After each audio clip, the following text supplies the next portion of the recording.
Now, to get things started, we need one important element. We introduce you to our beautiful model, Juanita.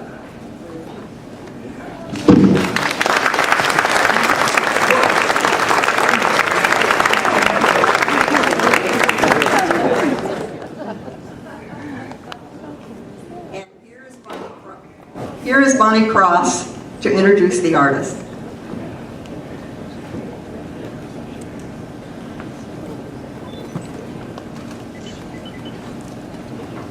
Buckle your seatbelts. We're in for quite a ride. 3 artists, 3 imaginations, 3 creations, and I assure you, none of them will look anything like the other. Each is unique in style and personality. All 3 of our artists are internationally recognized and esteemed. From Sacramento, we have David Lobenburg. Portraiture. He teaches workshops here in California and out of state. His work is featured in many art publications. When little David was in the 2nd grade, the school nurse called his parents. They said they might want to have David checked out by a psychologist. Why? Because he did not use any colors in his paintings. At home, he only drew with a Ticonderoga pencil. Well, his family ignored the advice, we're glad to say. And well into his teens, David was still painting only with Payne's Gray.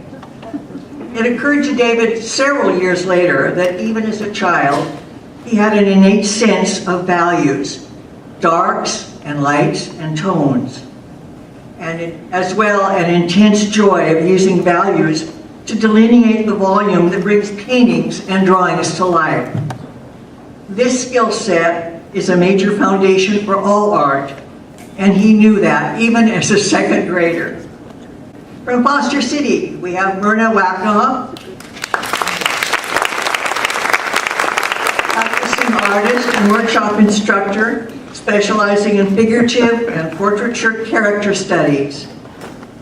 Even before graduating from high school, Myrna was doing commissioned paintings. Myrna has attained signature membership in 5 watercolor societies. Her first place awards are too many for me to list. She's been featured in numerous art magazines. Her work appears in Strokes of Genius 2, 3, and 4, Splash 12, and Sight, The Best of Mixed Media, and Acrylic Works. She has 3 self-published books. Okay, last of all, Christopher Schink, a native Californian and our neighbor, born and raised in Palo Alto, graduated from Stanford in 1959 with a degree in fine arts. Every time my grade point dropped, Christopher says, I took another art class to bring it up. I realized finally that I must be an art major. Christopher started teaching painting workshops in 1970, first in Maine, and then throughout 45 states, most of the Canadian provinces, Mexico, Central America, Europe, and Australia. Schink has had several museum shows and participated in numerous exhibitions throughout the United States. His paintings are in many private collections, many corporate collections. He's an elected member of the National Watercolor Society and an honorable mention of the Federation of Canadian Artists. He is the author of 2 popular books on watercolor, and he's the chief writer and designer of Palette Magazine, now in its 12th year. In conclusion, you may learn more about each of these 3 fabulous artists and the workshops they give on their respective websites. And they also each have an exhibit at the tables over on that side. So this is a different kind of event, and it's a chance for you to see how 3 of us think. And we think very differently because all of us have one objective as artists, and that objective is not just to paint what we see, but to make something that's our own. And so we do that with different techniques, with different use of color, and shape, and viewpoint, and all sorts of stuff. So it's not a question of reproducing what's there, but having an opinion about what's there and putting it down on paper. And I'm going to let Myrna start off so that we don't talk all over each other. But if you do have questions, you can shout them out. I don't mind. I'm used to that. So, Myrna, I give it to you. You're on. Can everybody hear me? Oh, okay, good. Well, I'm going to talk a little bit about the materials that I'm going to be using and how I'm going to start. So normally I work rather flat because I'm often working on surfaces that are very slippery. But that wasn't the deal today. So I always like to work on a textured surface or a prepared surface. And oftentimes that's a great way to recover a piece of paper where the painting went out. When you're doing watercolor, there comes a point sometimes where you just, it's gone, forget it. But you can reuse the piece of paper. So this particular piece of paper had a very heavily pigmented dark blue surface. And I took Japanese rice papers and glued them down with matte medium. And then I put a wash of a diluted gesso over it to tone it down because I didn't want too strong of a color. But then I thought, well, maybe this is like maybe too much color. Oftentimes I do these papers and just set them aside and then pick the one that fits the subject I want to do. But I didn't have that option today, so I thought I would do a more neutral one. So this one was just a plain white piece of paper. This is actually a brand new piece of paper. Nothing's under it. And I was thinking that I would probably work in portrait mode rather than landscape. And so there was some thought as to the values as I put them down. But, when you do these sorts of things, you have to be flexible. And so it turns out that keeping this in a vertical position sort of blocks everything. So I am going to be working. So I wanted the lightest part to be here, kind of having a vague idea of where the head is going to be. But I also have some materials to create a lighter value should I need to. And because I'm going to be working upright, I'm going to be working with watercolor sticks, which is pure pigment, but I can draw with it, and I have much more control. And then I brought my favorites, which are Dr. Martin's Liquid Hydras Watercolor. So these are the tools that I'm going to be using today, and we'll see how it goes, and good luck to me. David, you're up. I've never painted vertically before. My hero Charles Reed does it all the time. And they said they wanted something vertical. So I've taken what I thought was going to be lemons and turned it into lemonade. And I've been practicing vertical, and it's wonderful. the watercolor flows down, it drips, and it's just great. And as I get older, it's hard, because normally I've been standing up painting flat. And as I get older, it's like, oh, my back. So this is great. So I'm going to be sitting down and having fun this way. I'm painting on 140-pound arches, which I usually paint on. I never tape it down. I don't wash it or anything like that. I don't understand that. My paintings seem to come out okay. I wanted to show this. I can pass it around. Be careful with it, but I'll pass it around. I painted on this just recently. One of my workshop students gave me an old 1960 pad of Grumbacher. They don't even make paper anymore. I don't think they make canvas anymore. And it's got a really cool texture. So not only am I learning to paint vertically, which I'm enjoying, but I'm starting to play with all sorts of papers. And of course, Myrna doesn't care because she's covering her paper with all sorts of stuff. She's an alchemist of watercolor. So I'm playing with all sorts of papers, but I'm being very conservative in doing arches today. So anyway, but this came out cool. It's a neat paper. And if any of you have any old pads, Grumbacher pads, if you want to, I'll accept them. There we go. Thank you. Okay, and I'll step in last. And I'm working upright because I always work upright, and it works for me. I work on a piece of heavy, rough paper. As we do this, I'm talking more about technique, and I'll talk some about technique. I tend to put a lot of paint on and just kind of move stuff around.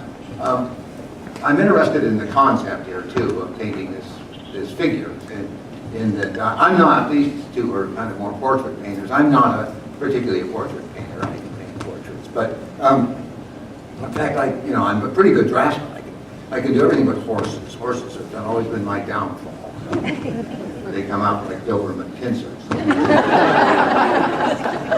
And when and I did a cowboy series, and I alienated a lot of people. The people who like Doberman pincers didn't like it, and people who like cowboys didn't like to see them riding Doberman pincers.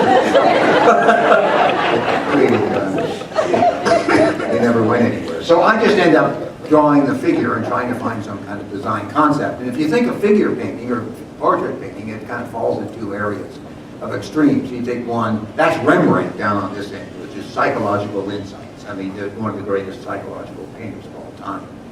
Rembrandt. You go to the other end, you say maybe Matisse, where it's more decorative. I fall kind of more towards this end than the Rembrandt. We'll have a go. All right, let's all start.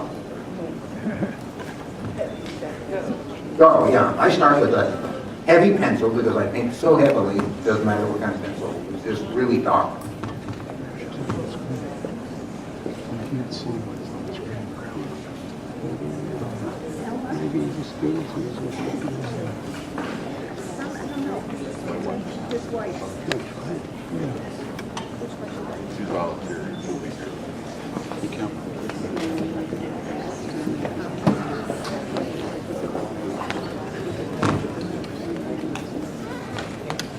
I don't know if you saw the story in the paper this morning about the Gauguin painting. My wife thought I should point out that that where the painting went for, what was it, a little more less than 300 million. And my wife wanted me to point out that that was an old painting. We're doing new paintings. I mean, brand new. I mean, there's no wear on these suckers.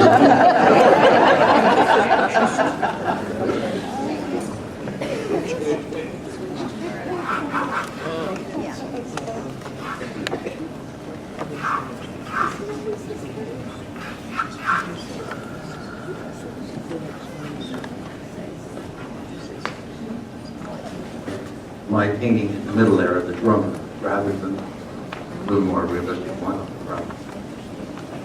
So I'm looking for direction and movement.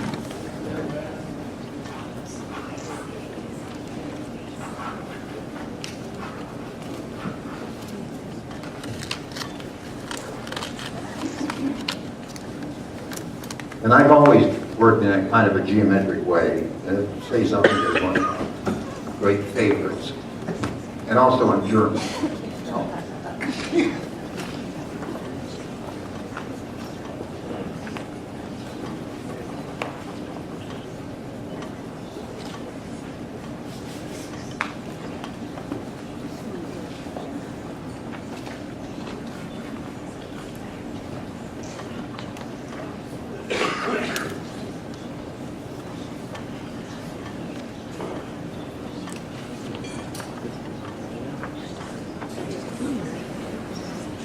Need Joan to move her head.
With all that white paper, it's easy, just much easier just to cover up white paper at the very start. And you have a better idea of where you are in terms of value. And that's what David was talking about, light and dark. So, I'm covering up white paper here. And in watercolor is different from oil painting in that it's a little bit like working in marble as opposed to working in clay. In watercolor, you're subtracting. So the things that are light, you leave, and then you paint around them. If you've got a white church, you leave the paper white, and you paint the sky, and there's your white church. In oil painting, it goes the other way. You paint the sky, and then you take white paint and put it on top. You add. So working in watercolor is a little bit like working in marble. You can just chip away at it. If you chip too far, there goes the nose. You know? You think you're going to get Michelangelo's David, and instead you get an ashtray that you can give Dad for Christmas.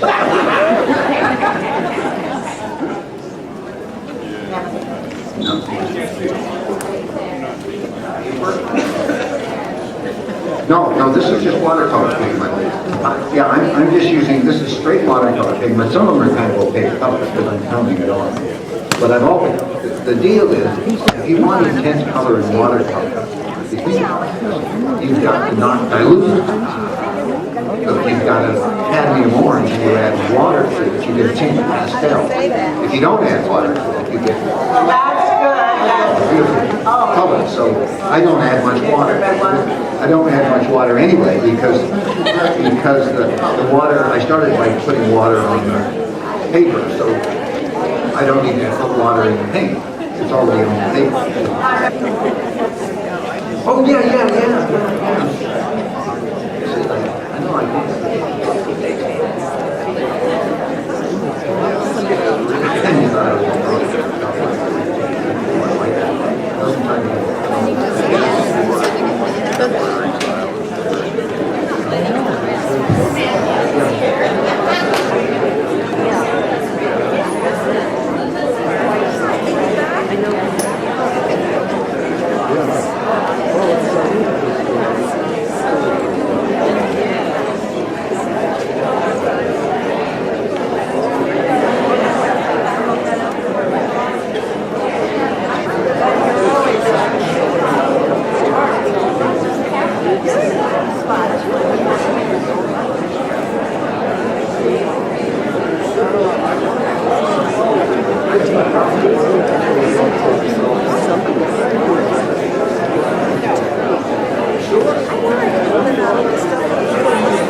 Now, somebody asked me about what I'm doing here in this kind of geometry. He says it's kind of cubist. It is. I was greatly influenced by Cezanne. I'm not a fan of cubism as such. It's really boring. We've been doing the cubist exhibit. It's too theoretical. But I am a fan of simplifying with geometry. And that's the easy way. And I kind of feel like shape is important, to me, is the most important consideration. Color comes later, but shape is first. So you saw how much I was working on angles and trying to get this. Thanks a lot. And that worked that way. Too many irons in the fire.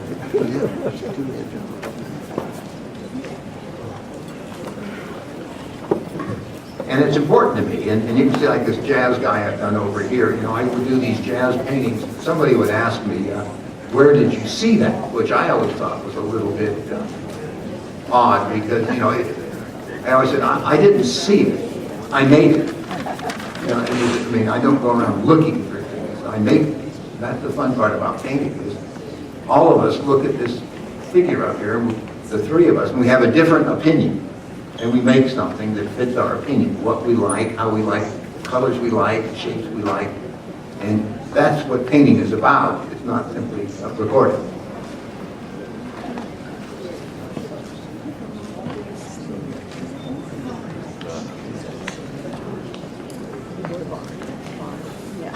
Now the other thing too about painting this heavily is that the color I'm putting on now is a cadmium scarlet, it's a cadmium red.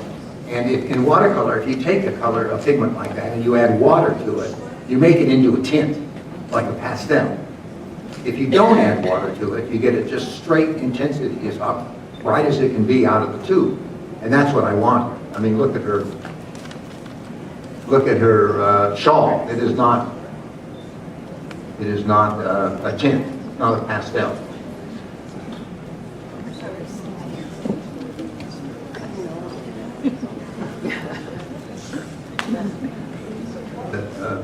Chuck Close, the wonderful portrait painter, said, inspiration is for amateurs, the rest of us just work. And that's really, in a sense, what happens, but it's not that you're without inspiration. It's once you start painting, it gets interesting.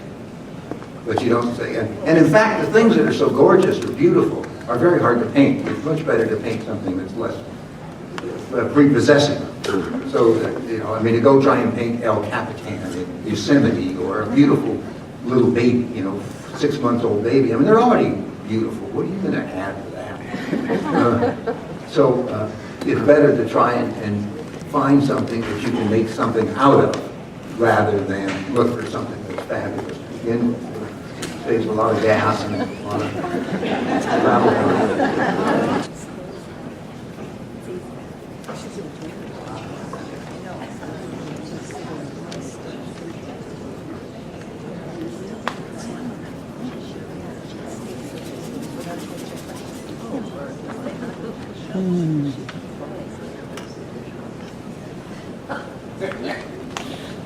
I love this opportunity to use all this yellow. You know, yellow is the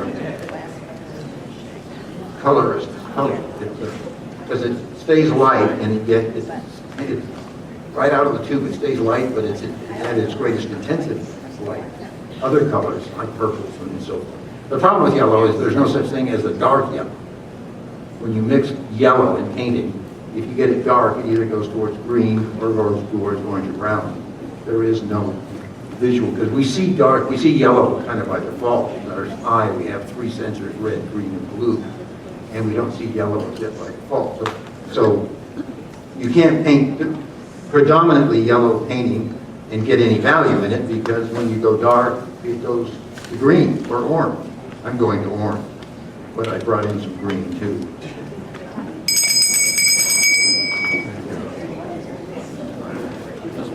Okay. They're all big. That was, I was thinking, it's going to be bonuses. You'll probably get stuck here with. I know they're working on the bird eye. I got the thinking, and that's all part of it. Yeah. That's from. I just took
Okay, we'll start again.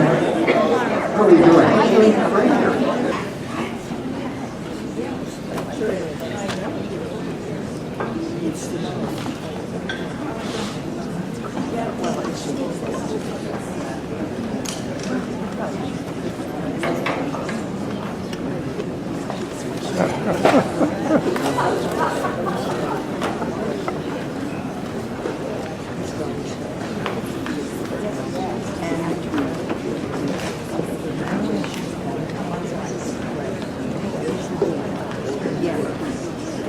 Can you hear me? The mic's working? Did you say anything? I have to turn it on.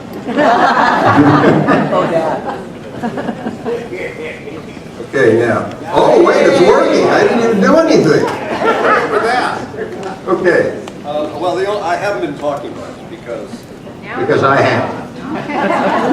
and you do a fabulous job, I must say. I'm starting. I don't know why I started, and I know oil painters hold their, normally, for 99% of my painting life, I've been holding my brush like this. But if I'm going to go in for large areas, and especially if I want to stay loose and gestural, and I'm doing the same thing with my pencil.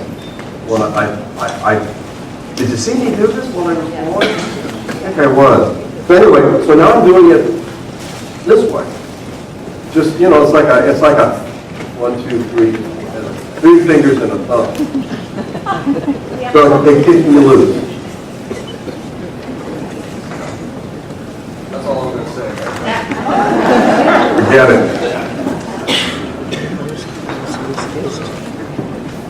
How you stand, how you paint, and how you use your arm, and how you can paint like this. You're right, with a pencil. You can paint with your wrist, you can paint with your arm, you can paint with your whole body. And all of those things show up on the paper. And some people are more comfortable standing up and painting. And Myrna, you prefer always to stand, don't you? Yeah, because, You can, well, first of all, when I sit,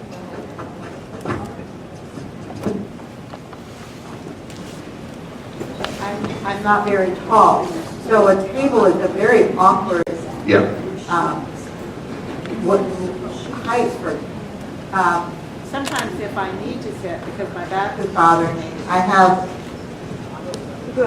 a rolling cart that is low, and I can put the paint flat on that, so I can be sitting, but I still have full shoulder. I don't do it. Yeah. But I took a workshop, no, actually took a semester of Chinese brush painting.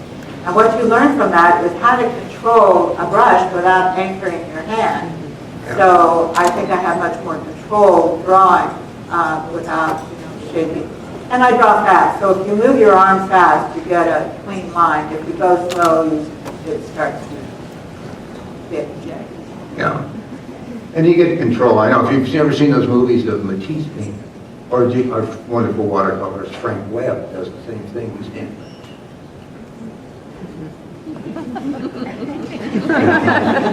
I kept telling him, Frank, move closer.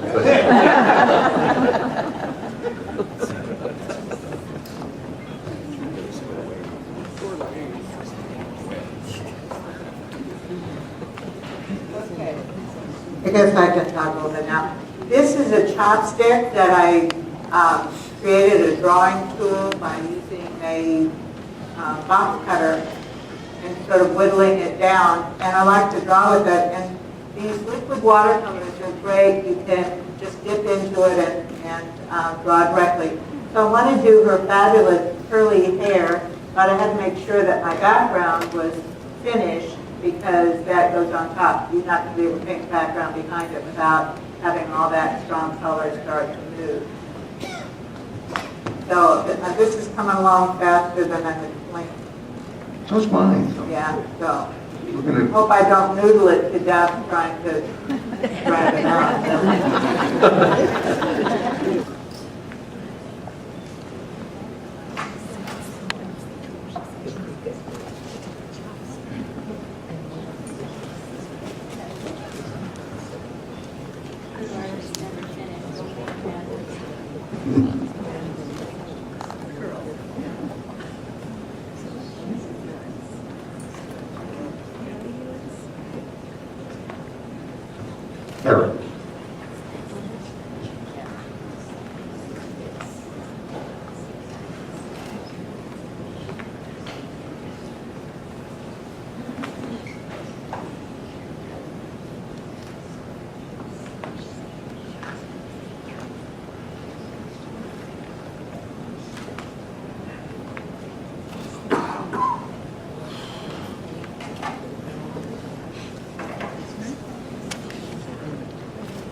Well, yours is good.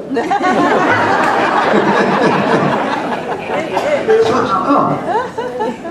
I have to work harder.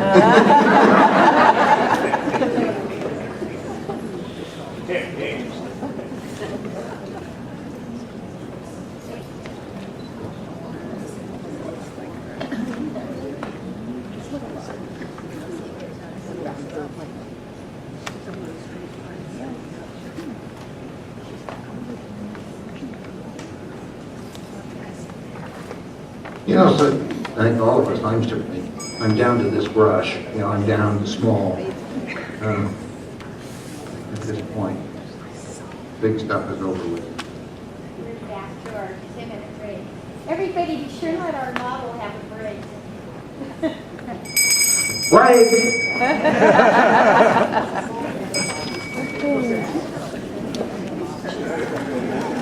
What am I doing wrong? You know, it's dark.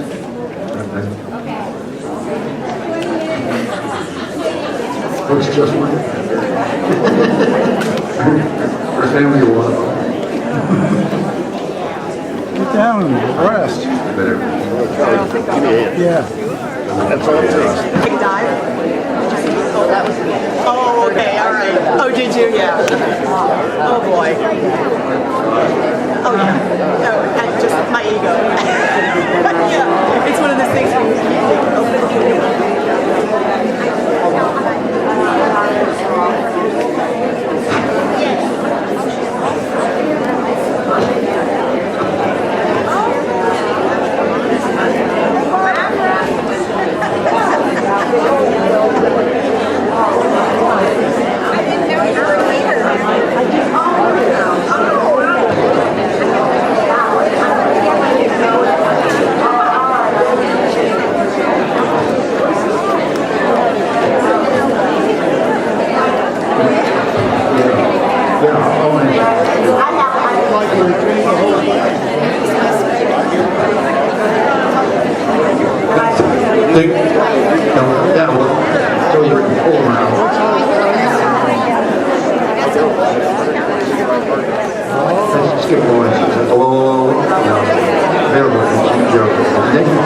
You got the job today,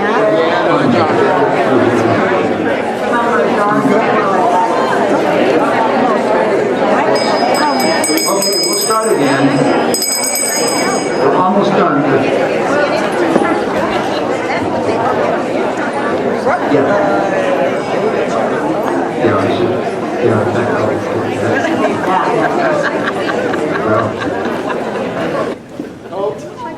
Can you speak a little bit about your mind, your thoughts and composition in your painting, please? What I do a lot is I worry first about shapes, and it's my theory that you can have all kinds of interesting color, but you know the difference between one painter and another is more evident.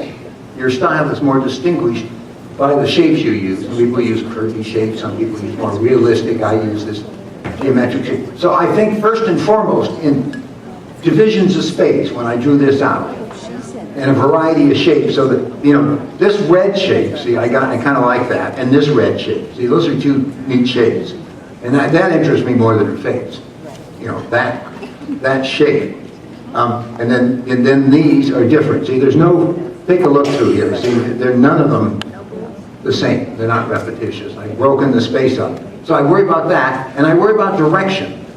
So I want a rhythm that moves. This, see, I'm trying to get that rhythm going that way, and then I put the bird over here as a counter to that. You know, I thought that would be nice because it'll go this way. So we got this going this way, this coming across, and then some reference to horizontal, because I just feel like we need that. You know, after all, a painting sits on a wall in a frame, so you do refer, and we're pretty much vertical. What else do I want to say about this? Pastels. Oh, yes, thank you. So, I'll use anything. I'm somewhat of an iconoclast. I like my painting to be maybe about, I don't know, 80, 90% watercolor. But then there are certain things that you might want to do. And I started using these. This is a full set of colored Conte crayon. The key is Conte, because I believe, and let me know if I'm wrong, I believe Conte's got a little either clay or, I think it's wax in it. Is it wax? So here's what I can do. I don't see any highlights in her hair, but let's say there's or I'll just put in a little bit of color. Let's say, something like that. It's real opaque. That's one thing. Like I first started using this, I'm doing a landscape, and I've got the sun coming up. It's behind a telephone pole, and it's kind of the lights coming out around the pole. And I can go in, and I can do something like this, and then smear it a little with my finger. But if I don't like it, it erases, which is with a kneaded eraser. So that's cool. And then the other thing that you can do is, if you want to continue your painting, you can paint over this,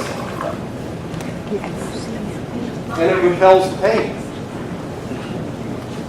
So I do use this a lot. In fact, I'm going to do some finishing touches just with this.